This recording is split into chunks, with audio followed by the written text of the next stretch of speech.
Hello, everyone. This is Jason McDonald, and I'm coming here tonight to give you an overview of my relational database project that I've been working on. I'll give you a quick demo on it. This does also include a backend API that is running queries against the database, and we'll actually see those queries in action when we use Postman as a way to bring up the data that we're seeing in the database, as well as doing some creating, reading, updating, and deleting data from the database. So, as we're going ahead and getting started with this demo here, we'll just go ahead and take a look through the different tools and different projects that we're working on throughout this entire 2 week sprint here. So, first things first, what we're going to see is we are using Docker as a way to containerize our database. So the Postgres database that I built for this project is being run in Docker. So this it's called Expense Management Service. And that database has currently 4 tables in it. There's an employees table, a vendors table, an expenses table, and an expense category table. And the database is in third normal form. And we'll get into that here in just a quick minute when we take a look at the ERD and the data that's in the database. So this project in itself, this is the first portion of a full stack application that's called Expense Manager Service. And what this is for is it's basically meant to help people with small businesses to be able to track their employees, their expenses, the vendors they work with, what type of expenses they make, how much they are, and eventually will also be extended out to be able to handle paying employees as well as sending invoices to clients, keeping track of their clients, as well as being able to confirm that payroll has been made for as far as employees go, as far as when they're supposed to be paid, how much they got paid, and making sure that all their accounts are cleared as far as expenses and revenue generated. Those will all come as this application continues to be developed and continues to grow and scale. So currently, right now, what we're going to take a look at tonight is just the database portion of this, as well as the interactions with the database through a backend API. So let's go ahead and get started. As we mentioned, we have our Docker image here, in our Docker container with a Postgres image in it. That is spun up by a Docker Compose file here within the backend service that you can see. Once that's spun up, I used pgadmin, which is a GUI for Postgres SQL. This allowed me to create the tables within the database, as well as seed the data inside of the database's tables. So these 4 tables that are in the database, they do have data within them. So we'll be able to see that interaction through the application itself, which is great. All of the database connection data information you'll find in the Docker Compose, as well as in the connection file, is handled through an environment variable file, so a .env file. That's get ignored. I'm not going to open it. You can see it's right here.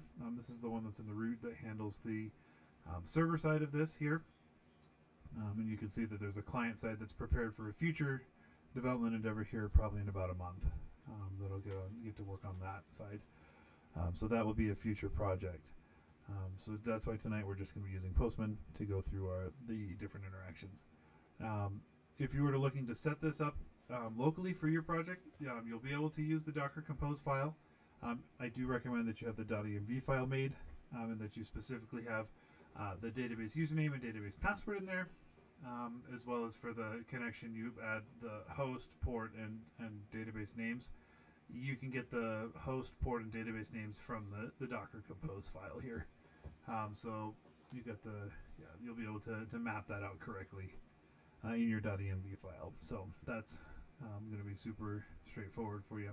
So let's go ahead and take a look at what consists of the backend service in itself. This is the API, REST API here, that's going to be communicating with the database and helping us to be able to see exactly what data is in there and how we can work that out. Before we do, just real quick, here are the create scripts for the tables. Those are saved here inside of the project and will be in the GitHub repository, so that will be available for view, as well as the database seed here. So this is just the basic database data that you find that's currently in the Postgres instance in that Docker container. So if when you want to spin this up locally, you'll be able to run the create table script followed by the database seed script and have all this data inside of your database. And you can do that again in Postgres in pgadmin. So as you can see, we open our expense management service database, and here's our expense management service database itself. Inside of our public schema, we have our tables, and here are our 4 tables. So to take a look at this here really quick, the database, here's the ERD for the 4 tables within the database. As I mentioned before, it is in third normal form. You can see here that as we zoom in on the tables and look around, you'll see that we've got our expense categories table, our employees table, our vendors table, and then there's our expenses table. So the reason that we can see that this is in third normal form, just as a quick reminder of what that is that the non-keyed data in each table is only dependent on its primary key. So in this case, the vendor information, which is non-keyed data, is all dependent on the vendor ID. Same for employees and same for expense categories. And where you can really see this in action is the expenses table. So here in the expenses table, you'll notice that there's an expense ID. There are foreign keys for employee, vendor, and category IDs. But then all of the rest of the expense data that is non-keyed, so again, non-foreign keys, the amount, the date that the expense was incurred, the date it was submitted, and the status, as well as any notes, those are all dependent on the expense ID. So that's how this database is currently in third normal form. So with that, now that we've gone through just how everything is set up and what we're expecting, let's go ahead and fire up the backend service here. So we're just going to run node server so that it gets going on. And yes, this backend right now is in Node.js. The future goal for this would be to move it to a C# backend. That'll be my next project that I take on. So while we've got this up and running, let's go ahead and bring up Postman. As you can see, I've got a bunch of different routes in here. I've got a couple of read routes for the employees. So let's just go ahead and run those really quick. Notice we run this here. We get all of our employees, 1, 2, 3, and 4. So those were what's in the database already. If we want to go ahead and get them by ID, we'll just go ahead and throw 2 in here. And that will bring up Jane Doe with all of her information. And that's a great opportunity. And if you want to see what this looks like, we have the back end broken down into different layers as far as communicating it. So we have our routes, which is what you're seeing on the screen there. We have our employees routes and our expenses routes. And then we have each of those individual routes has their different CRUD operations. They create, read, update, and delete. You'll see that for expenses and for employees as well. From there, they'll communicate with their specific controllers. So the employee controller, here it is for employees, and here it is for expenses. Again, this is just helping to keep the code modular and just keeping it easy to maintain as the application scales. Those controllers communicate with their respective services. So here's expenses.service. This is the one I want to go over as we're about to go do some GET requests for expenses. One of the stretch goals was to not only create additional tables, but also use joins within SQL queries. So as you can see here, in order to get expenses, when the front end is eventually built, a user that wants to look at all of the expenses, well, they're not going to probably know all of the different IDs, whether it's an employee ID or a vendor ID or an expense category ID. That information isn't going to be useful to them. So these queries use joins to help get the actual human readable information for the user. So they would use employee name. They would provide them with the vendor name as well as the expense category, the text version of it. And as you can see here, we've got those different options for both of the GET routes.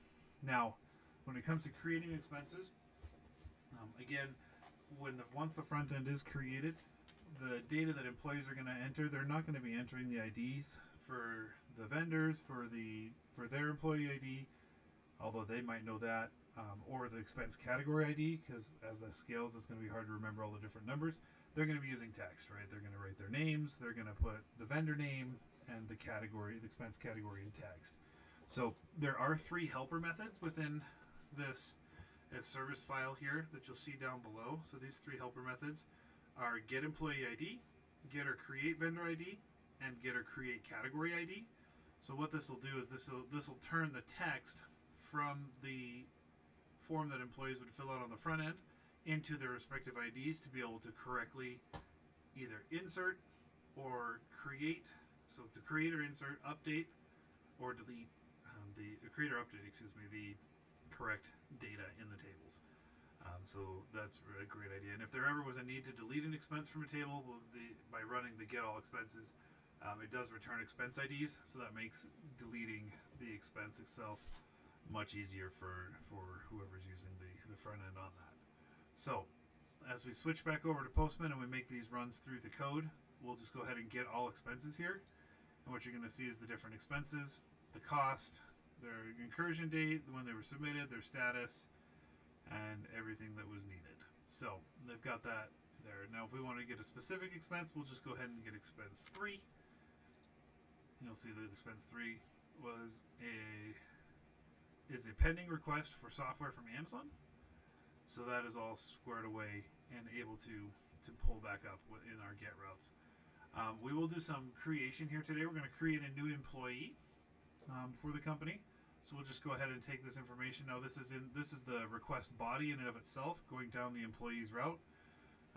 So we have Jordan Johnson with his email, the pay frequency being every weekly, and start date being December 15th of 2024. So if we send that off, we get a 201 created response, and we can see Jordan is employee 6, and so we'll see that going. Now, for some reason or another, it looks like whoever put Jordan in the system put the wrong hire date in, because he's supposed to have been hired he was actually hired in October, not in December.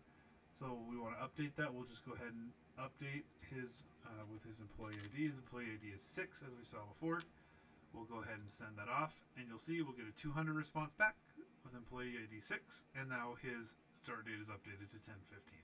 So if I go back to get employee by ID, and I do employee by ID 6, we'll see that Jordan's start date is 10/15. Now, say we created that employee by mistake. What we will do is we will go ahead and make a delete request. So we'll delete that employee ID as number 6. There we go. See, we get a 200 OK back. Employee ID 6 has been deleted. And if we go to get all employees, you will see that if I click send, there are only 4 IDs. And if I try to get the employee by ID 6, if I send it off, nothing comes back, because employee ID 6 does not exist anymore. So this is the demo that I have for you of my relational database in Postgres with a backend application, a backend API built in Node.js with Express to help communicate and work with the database directly via an application, and we can confirm that via Postman. I appreciate your time and hope you have a great evening.